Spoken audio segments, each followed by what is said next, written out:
Leader of the opposition, Kemi Badenoch. Mr. Speaker, when Labour negotiates, our country loses. Yesterday, we heard the government offered £18 billion for Mauritius to take our territory in the Chagos Islands. This is money that belongs to our children and their children. This is an immoral surrender, so North London lawyers can boast at their dinner parties. Mr. Speaker, when Labour negotiates, we all lose. Sometimes they don't even bother. Why did the Energy Secretary withdraw government lawyers from defending the case against the eco-nutters who want to obstruct Rosebank's oil and gas fields? Mr. Speaker, let me deal with the serious issue she raises in relation to the Chagos case. This is a military base that is vital to our national security and to national security. A number of years ago, the legal certainty of that base was thrown into doubt. And let me, Mr. Speaker, let me be clear, and I'll pick my words carefully. Without legal certainty, the base cannot operate in practical terms as it should. That is bad for our national security, and it's a gift to our adversaries. Now, some within the party opposite know exactly what I'm talking about. That is why, Mr. Speaker, that is why the last government started negotiations about certainty and about securing the long-term use of the base. Mr. Speaker, they were right to do so. That's why the last government conducted 11 of the 13 rounds of those negotiations. And, Mr. Speaker, they were right to do so. That is why this government has completed that process, and we were right to do so. Mr. Speaker, I will set out the details when they're finalised, and it will, of course, be presented to Parliament. But if the Leader of the Opposition is properly briefed on the national security implications when she's asking these questions, which she's perfectly entitled to do, then she knows exactly what I'm talking about in terms of national security and legal certainty. If, on the other hand, she's not properly briefed on the national security implications, she's not doing her job, she's not concerned about national security, and she's not fit to be Prime Minister. Mr. Speaker, how can anyone believe that this man is defending UK interests when he bends the knee to anyone who asks him? His answer was so weak and so waffly, it is no wonder he needs a voice coach. But he didn't answer the question I asked him, why the Energy Secretary was not defending our country. The Energy and Environment Secretaries received nearly £400,000 worth of donations from Lisbeth Rousing. It's her money behind the court case that will stop an £8 billion investment, threaten thousands of jobs, and endanger energy security for all of us. Did the Energy Secretary refuse to defend UK interests because he's funded by billionaire eco-zealots? Prime Minister. Well, Mr. Speaker, I'll come to that very issue, but I noticed she didn't say that she was briefed about the Chagos issue. This is important.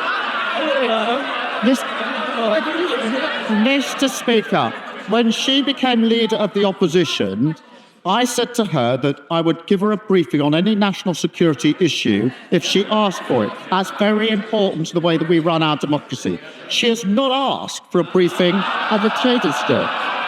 That's because she's more interested in chasing reform than in national security. In relation to oil and gas, it will be part of our energy supply for many years to come. We've been absolutely clear about that. But we are going through a transition. It's important because that transition to renewable energy will give us lower bills, energy security, take Putin's foot off our throat, and it's good for the national interest.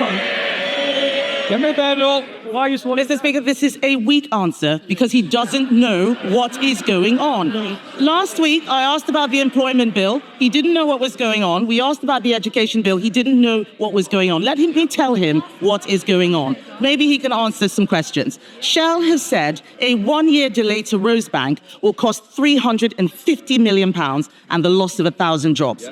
Equinor has said a two-year delay to Jackdaw will cost £800 million. The only benefit I can see is the £400,000 to Labour ministers. At a time of war in Europe, threatened energy security, increased competition from the US and elsewhere, we should be getting British oil and gas out of the ground. Does the Prime Minister have the guts to take on Labour donors and his energy secretary and approve the licence applications when they are resubmitted? Prime Minister. Because she doesn't even want to know what's going on, otherwise she'd have asked for the relevant briefing. She knows the position on Rosebank. She knows the court case that has meant that the licence has got to be reviewed. There's a process that's got to be gone through in the proper way. She understands that, but yet again she's proving all she can do is student politics and playing party politics. Mr. Speaker, I am speaking on behalf of the people of this country. When Labour negotiates, our country loses. When Labour negotiates, our country loses. He's talking about bringing growth and investment. Last week, he lost a £450 million investment from AstraZeneca that we negotiated, Mr. Speaker, and which would have delivered growth immediately. That same day, he also lost the £8 billion oil field investment that would have delivered next year. Business is abandoning the North Sea because of his decisions. What signal does he think he is sending to investors? As she knows, AstraZeneca was a commercial decision. She must understand that. But Mr. Speaker, all she does is come here every week, harping from the sidelines, talking our country down.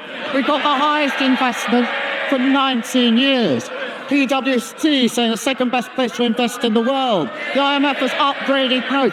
Wages are up. Inflation is down. There's more to do. Reforming planning and regulation. Building new homes. Supporting a runway, the third runway at Heathrow. What unites this? Championed by Labour, opposed by the Tories. Mr. Speaker, it's so hard to believe anything he says. This is a man who needed emergency voice coaching on Christmas Eve.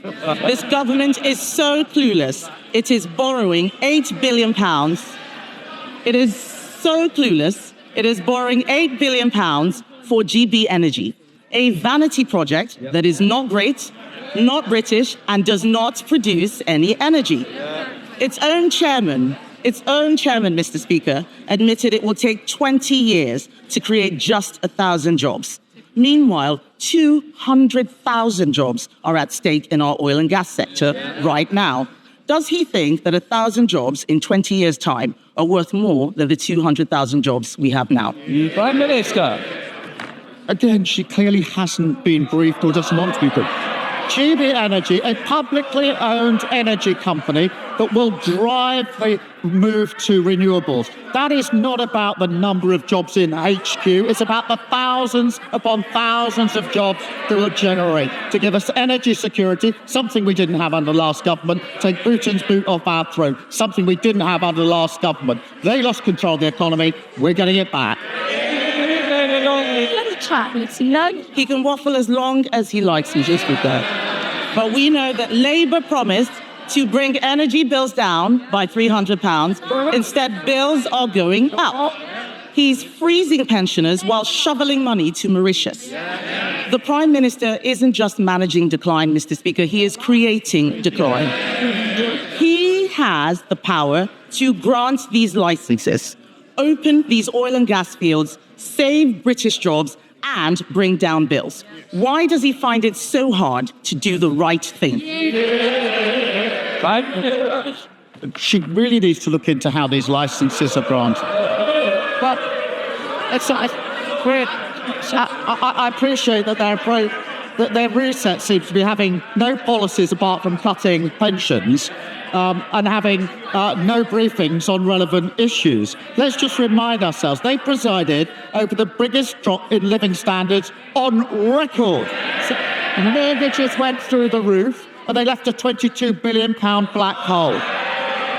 And we learned last weekend, Mr. Speaker, that under the last government, £35 billion was lost on benefit fraud and error.